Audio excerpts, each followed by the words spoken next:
My husband told me he's not sure he wants our baby. We spent 2 years trying to get here. Marcus and I have been together for 6 years, married for 3. I'm 38, he's 41. We talked about kids before we even got engaged, explicitly, multiple times, in that serious way where you're basically interviewing each other for the rest of your life. He said he wanted them. He said, and I remember this so clearly because I was so relieved, he said, "I want a family with you. That's the whole point." We were on a trip to Portugal. We'd had a lot of wine, but he was sober enough, and so was I, and it felt real. We tried for almost 2 years. 2 years of ovulation kits and temperature tracking, and me crying in bathrooms, and him rubbing my back saying, "It'll happen. It'll happen." We did 1 round of IUI that didn't work. I had started researching IVF clinics, bookmarking pages I didn't tell him about yet because I didn't want to make it feel more clinical than it already did. I was already quietly grieving the possibility that it might not happen for us at all, already rehearsing in the back of my mind the conversation about what we would do if it didn't. And then, 6 weeks ago, I took a test on a Wednesday morning before work. Positive. I took 4 more, all positive. I sat on the bathroom floor and cried in the good way, the way I hadn't let myself cry in 2 years, because I was always protecting myself from getting too hopeful. Marcus cried too. He hugged me in the kitchen and said, "We did it." We ordered fancy takeout, called our parents, and it was everything I had ever imagined it would be. That was 6 weeks ago. Now I'm 14 weeks along. We had the NT scan on Monday. Everything looks perfect, the tech said. Perfect little heartbeat. We saw the baby move, this small, unmistakable, purposeful movement on the screen. And I cried again, the good kind, the kind I'd been waiting 2 years to cry. Marcus held my hand and smiled, and I thought, we are in this together. I was sure of it. Then last night, after dinner, he went quiet, in that particular way he gets when something is wrong. I asked him what was going on, and he said, "I've just been thinking a lot." About what? He took a really long time. He was staring at the table, and then he looked up at me and said, "About whether I'm ready for this, whether we're ready." I genuinely thought he meant logistics, the nursery, or money, or something normal I could just reassure him about. So I said, "Marcus, we've been trying for 2 years. We're as ready as we're ever going to be." And he said, I know that. I don't know if I want this anymore." I think I just stared at him for a long time.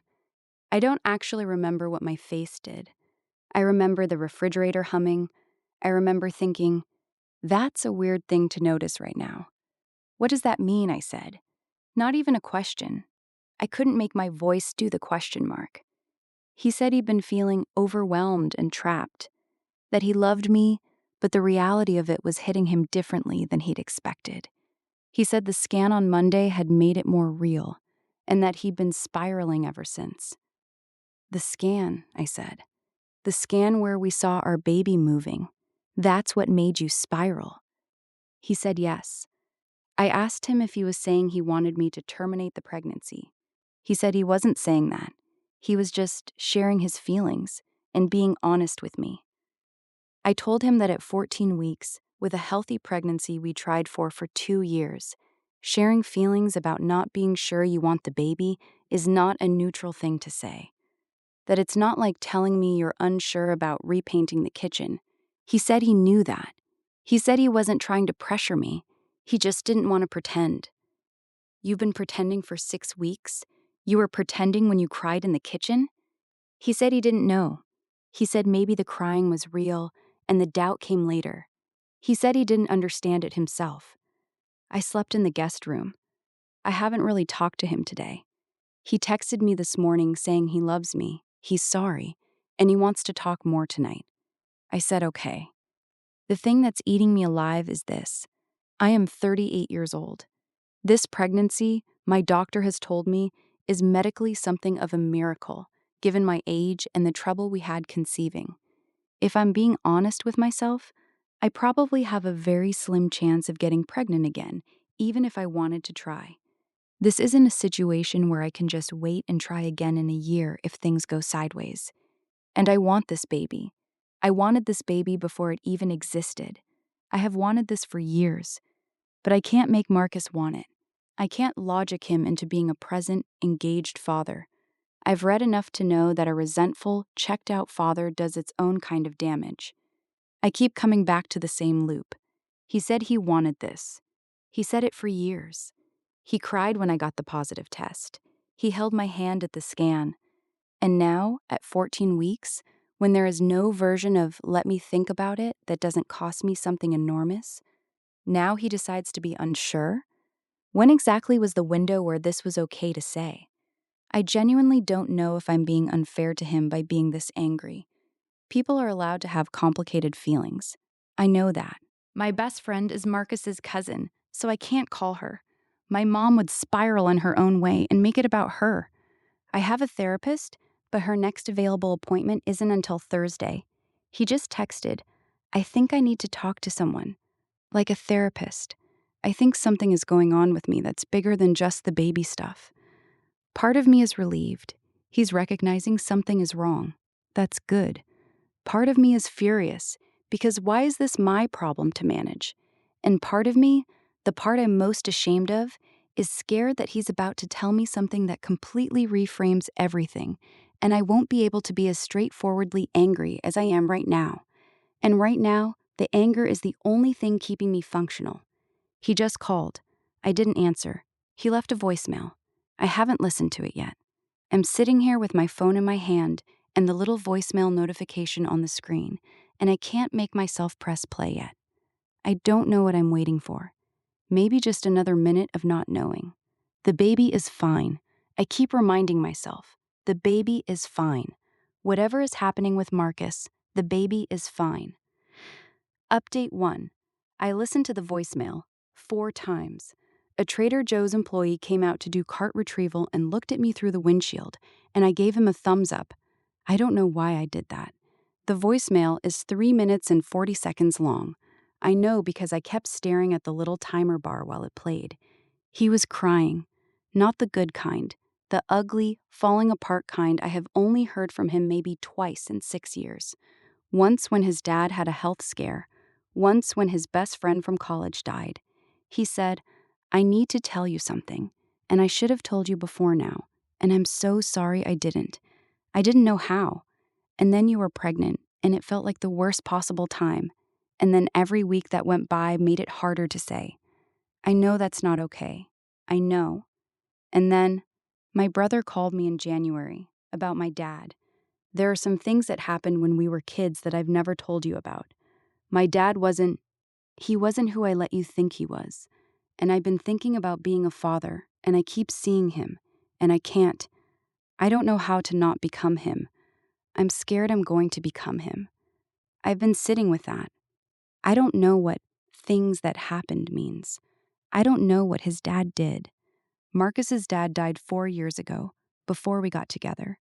I have only ever heard good things about him. Marcus keeps a photo of him on his desk. They went fishing together. There are all these stories about road trips and baseball games, and Marcus talks about him the way you talk about someone you genuinely loved and lost. His brother called in January. Marcus found out something in January. I was doing ovulation tracking in January. He was rubbing my back and saying, it'll happen. I don't know what to do with any of this. Because on one hand, my heart just cracked open a little for him in a way I was not expecting. On the other hand, I am still 14 weeks pregnant, and the original problem has not actually changed. It has just gotten more complicated. I texted him back. I listened. I'm coming home. Don't apologize when I walk in. Just talk to me. He said, okay. Edot ledot omi 2 a.m. Marcus is asleep in our bed. We didn't go back to separate rooms. That felt wrong after everything. And I'm on the couch needing to type this out or I'm going to lose my mind. We talked for almost 5 hours. The short version is that Marcus's father was not a good person. Not in some vague, emotionally withholding way. In a specific, concrete way that Marcus has apparently been carrying for his entire adult life. and that recently got ripped back open by a phone call from his brother Darnell in January. I'm not going to share the details because they're not mine to share. What I will say is that when Marcus described some of it, I understood immediately why he keeps a photo of his father on his desk.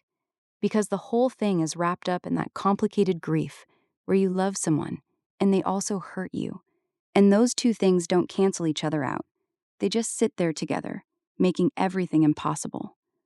Darnell called because he'd been in therapy, and his therapist had encouraged him to talk to Marcus about what they'd both experienced. So Marcus has known since January, and he didn't tell me. And then I got pregnant in March, and he has been walking around for months with this thing in his chest that he didn't know how to say out loud. I asked him why he didn't tell me. Even before the pregnancy, why didn't he tell me? He said he didn't want me to look at him differently. He didn't want me to see it when I looked at him. Marcus, I'm your wife. I know. I kept telling myself I'd figure it out first and then tell you. And then I never figured it out. I asked what figure it out meant. How to make sure I'm not him. How to know I'm not going to do what he did. I thought if I could just be sure, I could tell you and it would be okay. But I'm not sure. I don't know how to be sure. I didn't have an answer for that. I still don't. I don't know how you become sure of something like that. I asked him if he was saying he didn't want the baby or if he was saying he was scared. He was quiet for a long time. Then, I think I'm saying I'm terrified. I think I'm saying I don't trust myself. I don't know if that's the same thing. Those are very different things, Marcus. I know. We sat there for a while. I had my hands on my stomach. I've started doing that without thinking about it. And he looked at that, and his face did something I don't have words for. I do want them, he said. I want them so much it scares me. I think that's part of what's been making me spiral. Because if I want them this much and then I hurt them. He didn't finish the sentence. I cried. He cried. We held on to each other on the couch for a long time without saying a word. I want to be clear. None of this is resolved. I'm not writing this as a happy update. He has a lot of work to do. We have a lot of work to do. He called a therapist this evening and left a message asking for an urgent appointment, and I'm going to hold him to that with every fiber of my being. The fear has just shifted shape. Before tonight, I was scared he didn't want this baby. Now I'm scared in a different direction. This more complicated fear about what it means to build a family with someone who is carrying something this heavy and who hasn't been carrying it with me. I'm also aware that I'm pregnant and exhausted, and it is almost 2 a.m., and I have just spent 5 hours processing something enormous. I don't fully trust my own emotional conclusions right now. Everything feels raw and too close. The baby is still fine. I'm going to keep reminding myself of that. I have therapy Thursday. That feels very far away. Update 3. It's been 11 days since my original post. I'm 16 weeks now. The baby is still fine. I had a regular OB appointment on Tuesday, and everything is measuring perfectly. My doctor asked how I was doing emotionally, and I said, "It's complicated." And she looked at me in that way that meant she has heard that before. She said, "Do you want to talk about it?" I said, "Not today." She said, "Okay, I'm here when you do." Marcus got in with a therapist that same Thursday, the same day as my own appointment, which felt very full circle in a chaotic kind of way. He's been twice now. He won't tell me the details of what they talk about, which I actually think is correct and appropriate, but he's been different since starting. Not fixed, not even close to fixed, but more present, less like he's standing behind glass. My own therapist, Janet, said something that I keep turning over. She said, "You're grieving the version of this pregnancy you thought you were having." That landed in a way I wasn't prepared for. Because yes, that's exactly it. I had this idea of what these weeks were supposed to feel like, and instead I've been doing emotional triage. And that's a loss, even if things ultimately work out. The weeks themselves are gone. I can't get them back as the uncomplicated, happy thing I imagined. I told Janet I was angry about that. She said, "Good, you should be." I sat with that for a minute. There's something clarifying about a therapist telling you your anger is warranted rather than something to be managed. I needed to hear it more than I realized. I'm still angry. I want to be honest about that. Marcus's fear is real and his reasons are real, and I have genuine compassion for what he's carrying. And I am also still angry that he carried it alone for months, that he let me go through 2 years of trying and 6 weeks of celebrating without telling me what was going on inside him. Those two things are both true, and they're going to keep being true for a while. We had a hard conversation on Sunday. I asked him what he needed from me. He said he needed me to not treat him like he was fragile, but also to not pretend the last 2 weeks didn't happen. I said that was a very narrow target to hit, and he said, I know, I'm sorry. And I said, stop apologizing, it doesn't help. Just tell me what actually helps. He thought about it and said, when you talk about the baby like they're real, like they're already a person, it helps me. So I've been doing that. I told him last night that the baby kicked, I think. The doctor said I might start feeling early movement, and I felt something that was either that or gas, but I'm going to say it was that. And his whole face changed, like something unlocked. He put his hand on my stomach for the first time since everything happened. I didn't make it a big moment. I just let it be a thing that happened. I still don't know how this is going to go.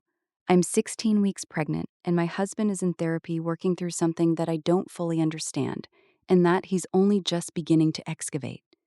We haven't talked about the future in any concrete way. No nursery planning, no name conversations, nothing like that. It feels too fragile still. Like if we reach for the normal stuff too soon, something will crack. Darnell called Marcus again last week. I don't know what they said. I know the call was long and that Marcus was quiet afterward, but not in the bad way, in the processing way. I know he told Darnell he'd started therapy. I know Darnell said, I'm glad. My best friend, Marcus's cousin, the one I said I couldn't call, texted me out of nowhere asking if I was okay. She said Marcus had seemed off to her at a family thing a few weeks ago, and she was worried. I said I was okay, that we were going through some stuff, but working on it. And she said, you can always call me. You know, I'm your friend first. I didn't tell her anything, but it helped to know she said it. 16 weeks. The baby is fine. I'm not fine yet, but I think I'm headed somewhere. Update 4. I don't have a neat thing to say. I'm 19 weeks. We found out yesterday it's a girl. Marcus cried, the real kind. He held my hand so hard in that ultrasound room that I had little marks on my fingers afterward. The tech asked if we wanted a minute, and we both said yes. He said, quietly, just to me, not to the room, I'm going to do better than he did. I don't know how yet, but I'm going to figure it out. I didn't say anything. I just held his hand back. I don't know what comes next. I don't know how therapy goes, how the next 21 weeks go, or how the part after that goes. I don't know if the fear he has ever fully quiets, or if it just becomes something he learns to carry differently. I don't know if I'm going to keep being angry, or if the anger is going to slowly turn into something else. I don't know what kind of father he's going to be. I don't know what kind of mother I'm going to be. She moved last week, definitively, not gas. I know the difference now. I was sitting at my desk at work, and she just moved. And I put my hand flat on my stomach under my desk, and I thought, okay, you're real. I know you're real. I still have therapy Thursday. Marcus still has therapy Wednesday. We are both, I think, doing the work. That's not nothing. I'm trying to let it be enough for right now. Not a resolution, not a guarantee, just two people showing up and trying. Most days, that's the best any of us can do. Hi there. If you made it so far, consider dropping a like and maybe subscribing. Thanks, and have a nice one.